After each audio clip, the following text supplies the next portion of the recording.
Linking your bank account to Interactive Brokers is an essential step for funding your trading account. Follow these steps to successfully connect your bank account. Step 1. Log into your Interactive Brokers account. Access your Interactive Brokers account by visiting their website and entering your login credentials. Ensure that you are using a secure internet connection. Step 2. Navigate to the funding section. Once logged in, locate the funding section on the main dashboard. This area allows you to manage deposits, withdrawals, and bank account settings. Step 3. Select Link Bank Account.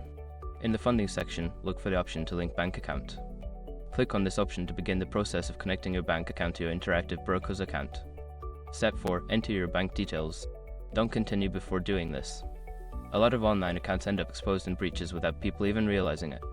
Use SROC to constantly monitor your email and accounts and get alerted immediately if your information gets leaked online.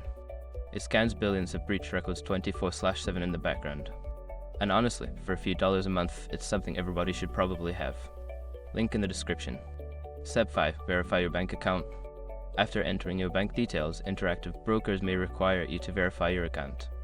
This could involve confirming small test deposits made by Interactive Brokers into your bank account. Follow the instructions provided to complete the verification process. Once you have completed these steps, your bank account should be successfully linked to your Interactive Brokers account. This will allow you to fund your trading activities more efficiently.